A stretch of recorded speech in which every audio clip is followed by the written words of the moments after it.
Bienvenue à Milligrammes par kilo, un balado qui parle de médicaments en pédiatrie. L'information contenue dans ce balado ne remplace pas le jugement professionnel. Il s'agit d'un survol de divers sujets pour les professionnels de la santé ou pour toute personne intéressée. Bonne écoute! Salut tout le monde! Émilie Roy-Saint-Pierre, pharmacienne en pédiatrie générale et votre animatrice pour le tout nouveau balado Milligrammes par kilo. Donc, tout rime, c'est très beau. Donc, je suis vraiment excitée. C'est le premier épisode aujourd'hui et j'ai la chance d'avoir mes très chers collègues de travail, Hélène Roy, pharmacienne, et Laurence Bertrand, pharmacienne. Donc, je vais vous laisser vous présenter là, dans l'ordre que vous voulez. Bon, je peux commencer. On va commencer avec les doyens. Moi, j'ai gradué de mon bac en pharmacie en 99, donc dans un autre siècle. Puis j'ai complété ma maîtrise en 2000.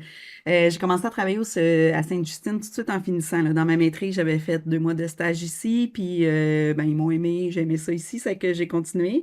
Je fais de la pédiatrie générale, je me suis occupée du stewardship d'antibiotiques là, jusqu'à tout récemment. Puis depuis presque 2 ans, je suis chef adjointe soins et enseignement recherche encore ici. Excellent. Un match parfait. Ouais, merci.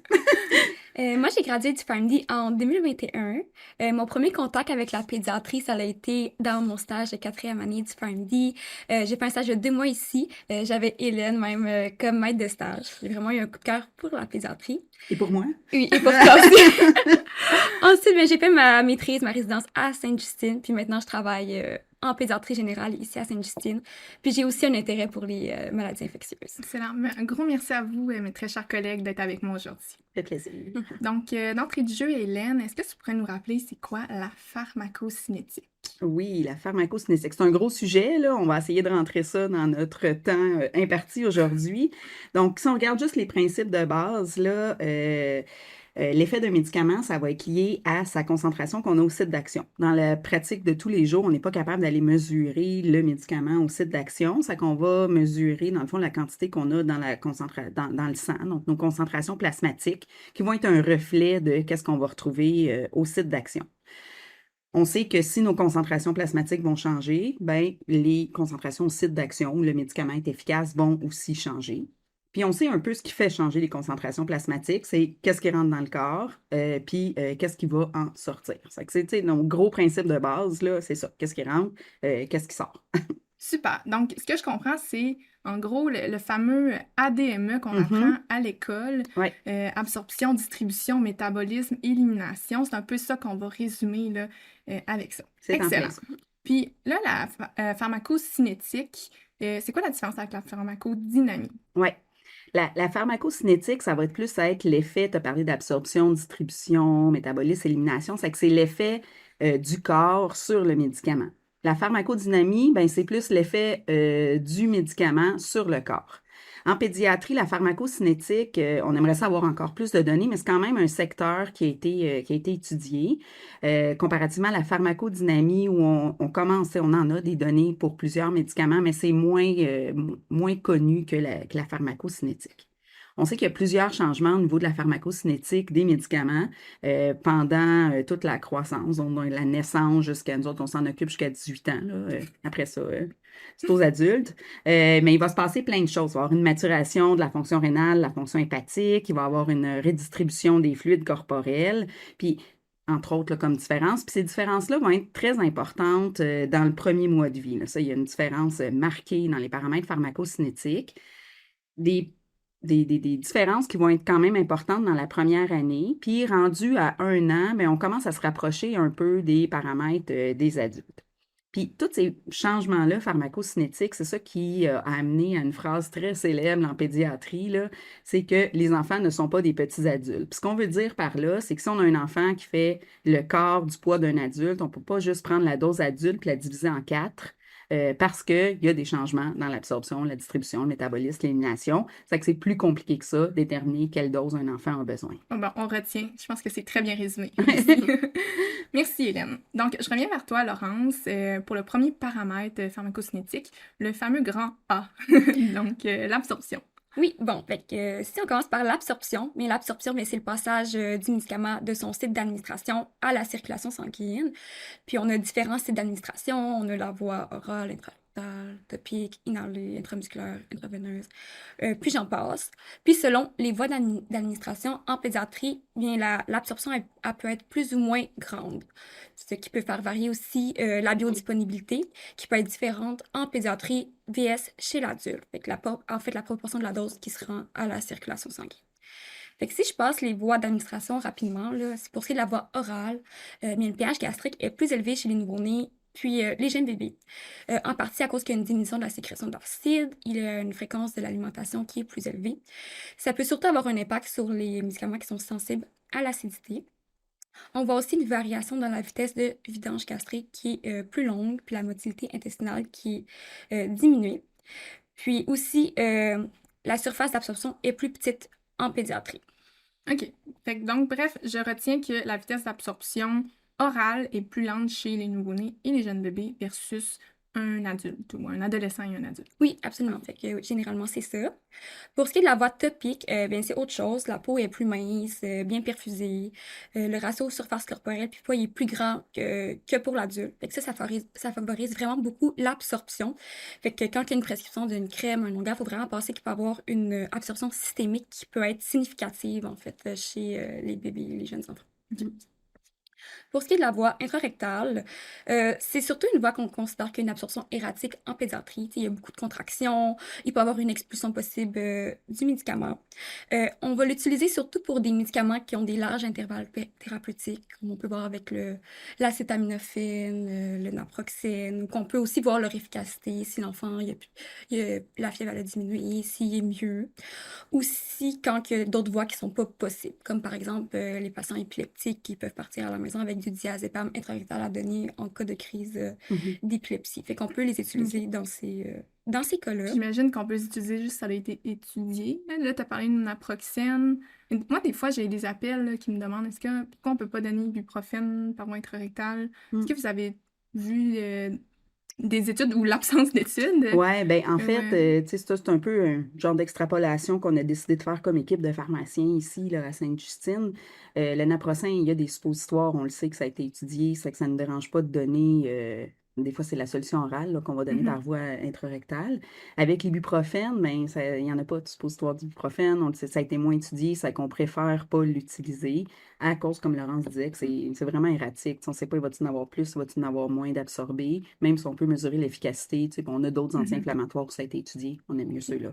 Parfait. Merci pour cette parenthèse, naproxène. Fait que je te laisse continuer avec les autres voies. Oui, pour la voie intramusculaire, celle-là aussi, c'est pas notre voie préférée parce qu'il y a une diminution du flot sanguin, il y a une bonne contraction, il y a plus de densité capillaire. Fait qu'on l'utilise pas vraiment à part pour quelques exceptions, puis surtout, on peut penser aux vaccins. Fait que ça, on va pouvoir l'administrer par voie intramusculaire. Puis des fois, il y a aussi des vaccins qui sont administrés sous-cutanés. Finalement, pour la voie intraveineuse, ben, c'est sûr que c'est la voie qui est couramment utilisée en centre hospitalier. On est sûr de la biodisponibilité qui est de 100%. On est sûr de l'efficacité avec cette voie-là.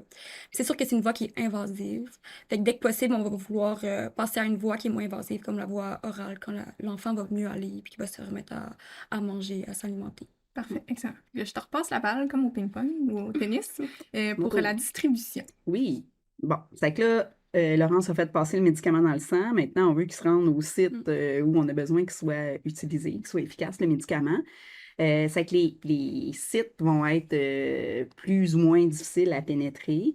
Une des choses qui va favoriser, c'est si on a un site qui est bien irrigué. On parlait de la peau, là, souvent c'est comme une place que c'est facile à les pénétrer.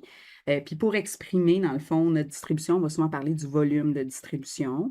Plus le volume de distribution va être grand, là, comme chez l'adulte. Plus le volume est grand, plus le médicament est distribué. Plus il est petit, moins le médicament est distribué. En pédiatrie, on se fie aussi là-dessus, là, le VD. Puis le VD, il est influencé par différents trucs, la liaison protéine plasmatique, entre autres. Ça va être la proportion de médicament qui est soit liée aux protéines ou qui est libre. Puis on sait que la proportion du médicament, la portion qui va être efficace, ça va être la portion qui est libre. Mais c'est aussi la portion de médicament qui va être éliminée. Ça, de quelle barre ça va aller, on ne le sait pas toujours. Le fait que le médicament soit lipophile ou hydrophile, ça va aussi influencer les tissus où il va se distribuer. Puis il y a certains tissus aussi qui peuvent être plus difficiles à pénétrer. Je pense passer la barrière hémato-encéphalique, c'est difficile en général. Fait que là, tu énonces beaucoup de concepts. Peut-être que c'est un peu abstrait, là, mais on va les illustrer tantôt avec des cas. Puis c'est un peu, c'est ça, c'est qu'en pédiatrie, ces concepts-là qui s'appliquent autant, peu importe l'âge du patient qu'on traite. En pédiatrie, on voit qu'on a un changement dans plusieurs de ces paramètres-là encore. C'est que les protéines plasmatiques, par exemple l'albumine, on sait qu'il y en a moins chez le nouveau-né, donc on va avoir une proportion plus grande de médicaments qui est libre. Donc, plus grande proportion efficace, plus grande proportion éliminée. On sait qu'aussi les médicaments qui vont aller déplacer des médicaments qui pourraient être liés à l'albumine, mais ça peut avoir un impact chez les enfants. Puis un bon exemple de ça, c'est la ceftriaxone, qu'on peut déplacer de ces sites de liaison. Puis à ce moment-là, c'est pour ça qu'on n'aime pas l'utiliser là, chez les enfants, là, en bas d'un mois en général. Fait que dans le doute, on prend son cousin jumeau, Oui, la céfotaxime. oui, c'est ça. Parfait. Après ça, la proportion d'eau et de gras aussi va changer. Les bébés vont avoir les nouveau-nés vont avoir une plus grande proportion d'eau, à peu près 75 à 80 Puis on va avoir des valeurs adultes là, vers l'âge d'un an là, qui ressemblent à 60 Puis là, ben, s'ils ont plus d'eau, ben, ils ont moins de gras. C'est 10 à 15 vers la naissance, puis 20 à 25 là, vers l'âge d'un an. Donc, des médicaments qui sont plus hydrophiles dans la première année de vie vont avoir un plus grand VD parce qu'il y a une plus grande proportion qui est de l'eau. Finalement, la perméabilité de certaines barrières, je parlais de la barrière hémato-encéphalique. On sait qu'en bas d'un mois, cette barrière-là, elle est plus perméable. C'est que quand on veut traiter une méningite chez un jeune bébé, nos antibiotiques vont mieux pénétrer, mais tout pénètre mieux aussi, là. On a plus de chances d'avoir une méningite chez un jeune bébé en bas d'un mois parce que les virus, les bactéries vont plus passer aussi, là, comme les médicaments. C'est très logique, c'est très Ouais, physique. ouais. Excellent, merci. Donc, je reviens à toi, Laurence. Là, est-ce que tu pourrais nous résumer maintenant les principes de métabolisme des médicaments? Oui. Donc, pour commencer, bien, on retrouve des enzymes qui vont métaboliser les médicaments dans plusieurs organes. L'organe auquel on peut penser, c'est surtout le foie, qu'on retrouve le plus d'enzymes. On peut penser au cytochrome P450. En pédiatrie, la maturation de ces enzymes-là, de ces cytochromes-là, ça a un impact important sur l'élimination des médicaments. Fait un impact sur l'efficacité, sur l'innocuité. J'ai quelques exemples. Par exemple, le cytochrome 2C9, 2D6, eux sont pleinement fonctionnels rapidement après la naissance. Le 2C19 à 6 mois, 3 à 4, 2 à 1 à 1 an, 1 à 2 à 10 ans. Mais il faut aussi penser que les enfants ne sont pas toujours désavantagés par l'immaturité des enzymes hépatiques. Parfois, il y a plusieurs enzymes qui peuvent métaboliser les enfants. Fait qu'une voie qui peut être mineure chez l'adulte peut prendre plus de place là, chez le nourrisson. Fait que c'est sûr que l'impact va dépendre de la nature du médicament, de l'index thérapeutique, puis du nombre de processus d'élimination. Puis ensuite, quand les voies sont matures, les enfants peuvent même métaboliser certains médicaments plus rapidement que les adultes. On peut penser aux anticonvulsivants, carbamazépine, acide valproïque, qui peuvent avoir quand même des bonnes doses. Ok, donc, on voit que même au niveau du métabolisme, la transformation du médicament dans une forme qui peut être facilement éliminée par le corps change aussi beaucoup là, chez l'enfant. C'est vraiment un beau résumé là, déjà là, de l'ADN. Fait que là, ça nous en fait enchaîner sur le processus d'élimination qui regroupe plein de mécanismes d'excrétion pour éviter qu'on accumule puis avoir plein d'effets secondaires. Oui, fait que pour l'élimination, ben, les médicaments sont éliminés principalement par les reins ou le foie. En pédiatrie, la néphrogénèse est complétée à 36 semaines de gestation, donc la formation des reins. Le taux de filtration glomérulaire, lui, il prend environ 12 mois avant d'atteindre celui de l'adulte. La sécrétion tubulaire, elle va se maturer au cours de la première année de vie. Fait que c'est surtout les médicaments qui vont être éliminés par les reins qui vont avoir un temps de demi-vie plus prolongé là, chez les nouveau-nés. En pratique, je dirais que c'est surtout dans la première semaine de vie, premier mois de vie, qu'on va avoir des ajustements de dose, surtout pour les antibiotiques. Puis ensuite, ben, la maturation rénale a continué durant l'enfance. Même qu'à 12 ans, la taille puis le poids des reins ils ont doublé par rapport à la naissance. Puis même qu'il y a des enfants qui peuvent éliminer de façon rénale des médicaments plus rapidement que l'adulte, comme par exemple la vancomycine, qu'on part directement à Q6 heures en pédiatrie parce qu'il l'élimine vraiment rapidement. Puis là, Laurence, tu as mentionné tantôt le temps de demi-vie. Est-ce que, juste pour nos auditeurs, juste rappeler c'est quoi exactement? Oui, en fait, c'est le temps que ça prend pour diminuer la concentration du médicament dans le corps de moitié. OK. Fait que c'est environ... Mettons, après 5 demi-vies, on peut dire qu'il y en a presque. Oui, 5 à 7 demi-vies environ. Ouais. C'est bon. Puis là, parlant d'insuffisance rénale, ben, pas d'insuffisance rénale, mais des reins, en fait. En insuffisance rénale, justement, comment tu ajustes les doses? Est-ce que tu as des références tu sais, qui changent versus la population adulte? C'est les mêmes outils pour les ajustements de doses. Pour ce qui est de la calcul de la clairance, on prend la formule de Schwartz en pédiatrie qui prend en compte la taille, la créatinine, puis la variation de la surface corporelle qui peut beaucoup varier là, dans l'enfance. Fait que c'est surtout ça qui peut varier versus l'adulte. OK, parfait. Parce que c'est ça, si on prend nos tables de Schwartz, là, pas de Mhm. toi, excuse-moi, de Bennett, comme on a je me trompe de bonhomme, comme on a l'habitude d'utiliser chez l'adulte, on peut les prendre en pédiatrie, sauf que ces références-là sont estimées pour une surface corporelle adulte. C'est pour ça qu'en prenant la formule dont Laurence vous parlait, ça tient compte de la surface corporelle, c'est pour ça qu'on peut prendre le chiffre puis l'utiliser dans ces tables-là. Excellent. Ouais. Parfait, merci.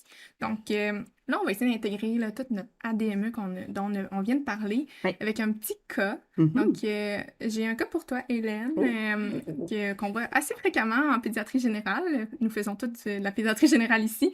Donc, un bébé d'1 mois qui fait de la température. Puis là, il arrive, il fait plein de bilans. On le couvre avec des antibiotiques empiriques. Donc, on ne sait pas qu'est-ce qu'on traite, mais on tire large pour être sûr là, de couvrir notre bactérie, notre foyer. Donc, on le met sous ampicilline, tobramycine, puis on attend les résultats de culture, puis on va voir là, qu'est-ce que ça va donner. Ouais. Plus particulièrement, est-ce que tu pourrais m'éclairer un peu sur les doses de tobramycine? Il y a des questions qui reviennent souvent là, sur cet aminoside-là. Oui, on a travaillé là-dessus. On s'est fait des feuilles d'ordonnance pré-rédigées pour ça, justement, parce que quand on regarde dans la littérature, les doses peuvent varier un petit peu, mais il y a quand même des constantes qui reviennent. Notre tobramycine, on la donne de façon plus espacée, puis on a des doses qui sont un petit peu plus élevées. Fait que, ici, ce qu'on fait, ce qu'on a décidé en équipe d'utiliser comme dose, c'est pour les bébés qui auraient plus qu'1 mois, on utilise une dose de 2,5 mg par kilo par dose intraveineuse qu'on donne aux 8 heures. Pour les bébés dans le premier mois de vie, mais même de 7 à 30 jours, là, c'est que, on se rappelle, on dit dans le premier mois de vie, les paramètres pharmacocinétiques, il y a des modifications qui sont importantes. On va plutôt utiliser pour ces bébés-là une dose de 3 mg par kilo par dose qu'on donne aux 12 heures.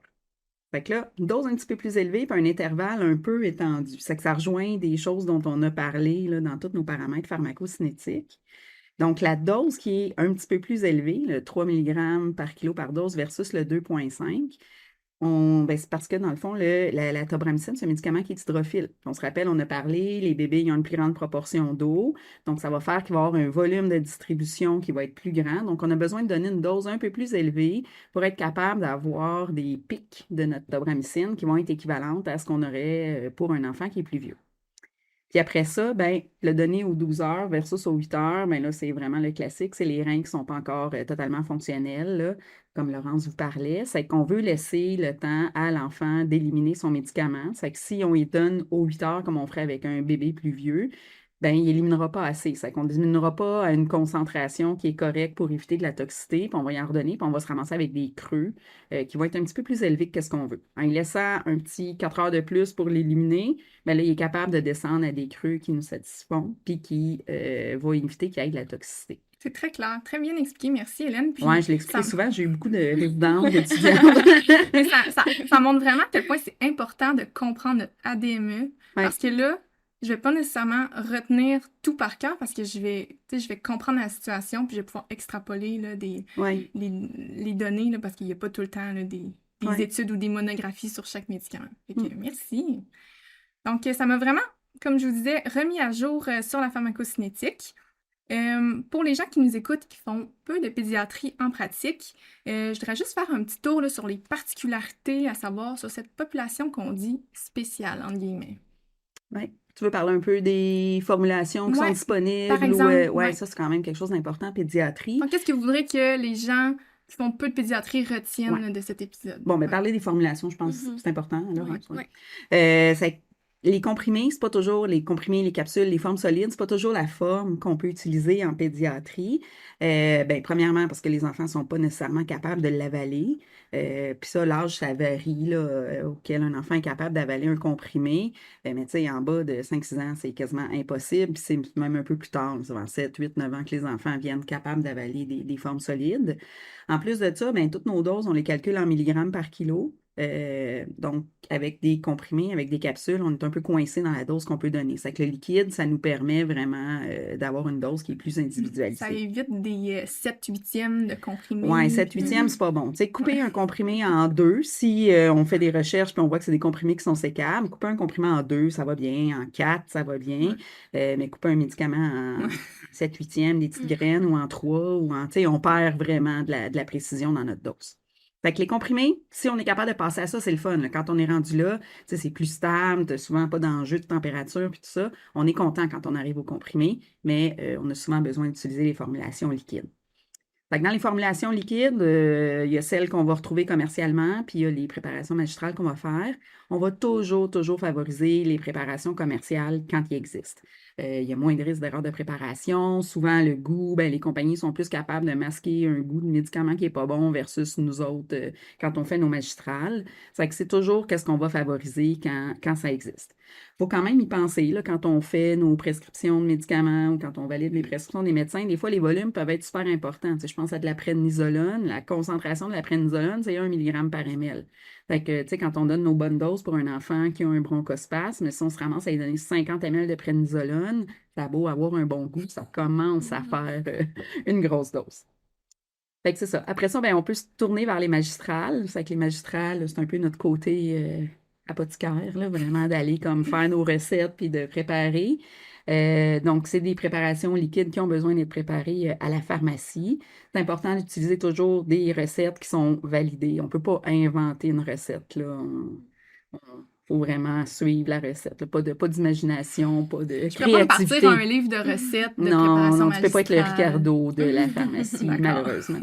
Donc, c'est une alternative. Si ça n'existe pas commercialement, c'est ce qu'on va prendre. Mais comme je disais, on aime moins ça, les préparations magistrales, parce que il peut y avoir des erreurs de préparation. Puis il y a plein d'erreurs qui sont rapportées dans la littérature. Donc, ça, c'est un risque. Le mauvais goût, comme je disais, on a plus de misère à le masquer. Et puis, il y a plusieurs recettes qui existent. C'est que ça, l'enjeu d'avoir des recettes différentes avec des concentrations différentes, c'est vraiment un risque.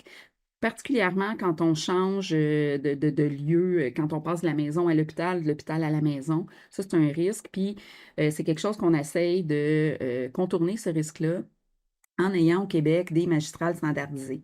Donc, il y a un programme qui s'appelle le MSQ, qui est une initiative de Sainte-Justine, mais aussi de plein d'autres organisations, qui vise à avoir des magistrales standardisées au Québec, pour qu'on utilise à la grandeur du Québec toutes les mêmes recettes, La même concentration, pour avoir des soins toujours qui sont, tu sais, c'est toujours l'objectif en arrière, là, d'avoir des soins qui sont plus sécuritaires pour les enfants. Donc ça, si on va sur le site là, du MSQ, le Magistral standardisé du Québec, ça nous amène sur la page de Sainte-Justine, puis ces recettes-là sont accessibles. Puis c'est les recettes qu'on retrouve dans Vigilance aussi maintenant. Excellent. Bon, Ouais. on va mettre le lien dans la description. Puis ça me fait justement penser, tu sais, souvent les parents, ils s'expriment en millilitres parce qu'au quotidien, eux, ils donnent 2 millilitres 3 fois par jour. Ouais. Mais c'est tout le temps important de valider la version en milligrammes aussi. Toujours. Parce que peut-être nous, on est 10 fois moins concentré ou plus concentré que celle du communautaire, la recette. Puis là, 2 millilitres, ça peut être un facteur 10 de différence. Ouais. Tu veux que je te parle de mon exemple de comprimé de début de carrière? Oui, parce qu'on disait qu'on ne pouvait pas tout le temps les couper. Oui, vas-y. Oui. Parce que, tu sais, c'est comme quelque chose, dans le fond, tu sais, c'est moins de la haute voltige de raisonner, puis quel traitement on va prendre. Mais tu sais, c'est important là, de regarder les formulations qu'on donne aux enfants, parce qu'à la fin, si on veut qu'ils prennent le médicament, il faut que ça fonctionne bien, là. Puis, dans mes premières années, j'avais eu une prescription de fluor pour un enfant qui était au centre de réadaptation Marie-Enfant. Puis il retournait à la maison, là, donc il en avait besoin du fluor. C'est la première étape, je vérifie, l'eau n'était pas fluorée dans sa municipalité. On a besoin d'y en donner. Le médecin prescrit 0,6 mg per-os-dié. Une solution orale était backorder, mais je regarde, j'ai des comprimés, là, je vois, OK, ça se coupe, ces comprimés-là.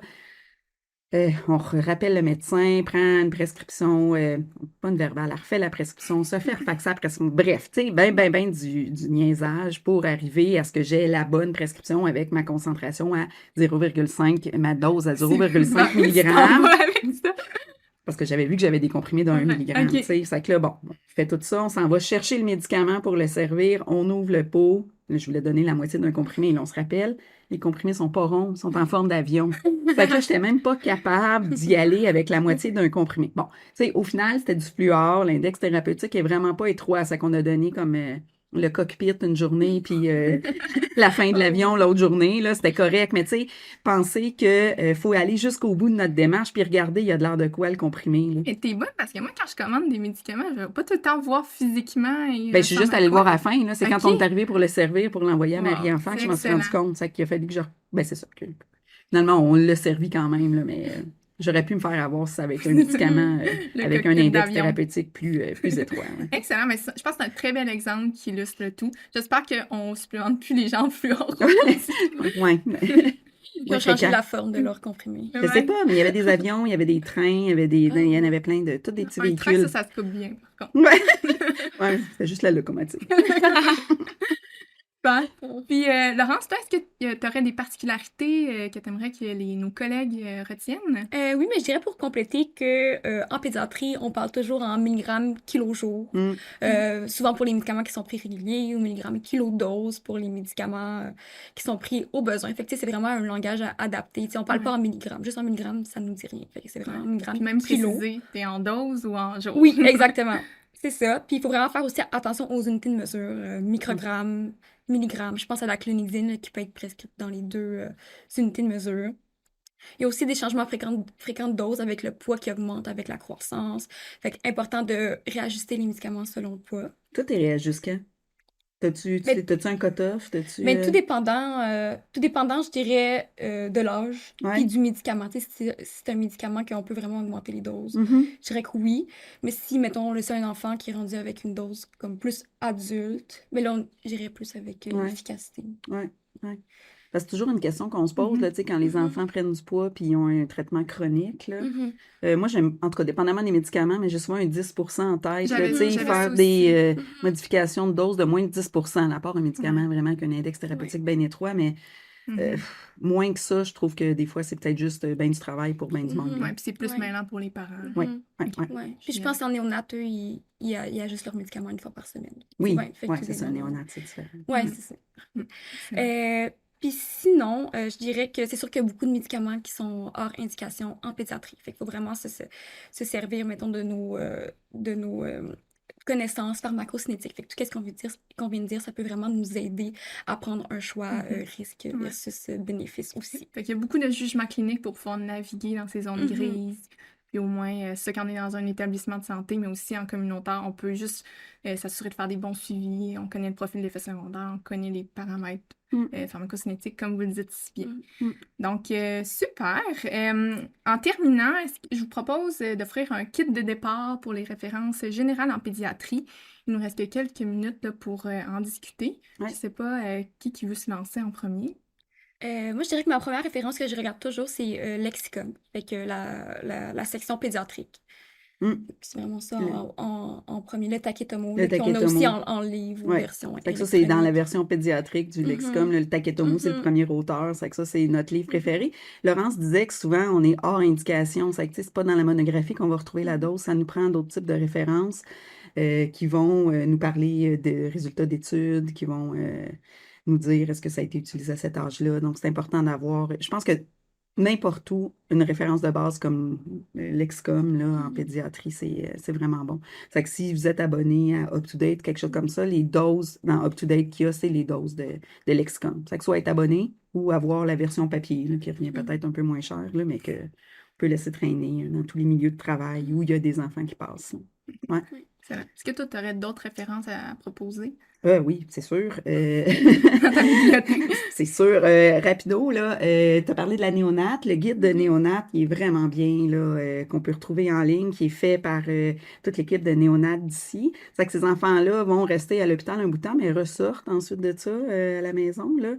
C'est que d'avoir une bonne référence sur l'utilisation des médicaments où il y a vraiment, on est tout le temps, souvent hors indication, puis de voir un peu, quand on regarde dans deux références, des fois, on peut avoir pas exactement la même information. C'est que là, on voit qu'est-ce que des gens qui travaillent dans ce milieu-là ont réfléchi en équipe comme meilleure dose qu'ils voulaient utiliser. Ça veut pas dire que parce que ça vient de Sainte-Justine, puis là, j'adore Sainte-Justine, puis on est super bon, souvent, on va avoir pris des décisions, que c'est une décision qui s'applique bien à notre clientèle, mais ça se peut que dans un autre centre hospitalier ou une dose qui est un peu différente ou qui est basée sur des fois la même littérature, mais on peut arriver à une conclusion différente, là. Mais fait que ça, c'est Excellent. important à garder en tête, pas juste Super. appliquer. Donc, on va les mettre dans la description, puis on va mettre d'autres références là, qu'on juge utiles également Mm. au même endroit. Ouais. Donc, c'est ce qui met le point final pour notre premier épisode. Donc, merci encore à vous, Hélène Roy, Laurence Bertrand, pharmacienne.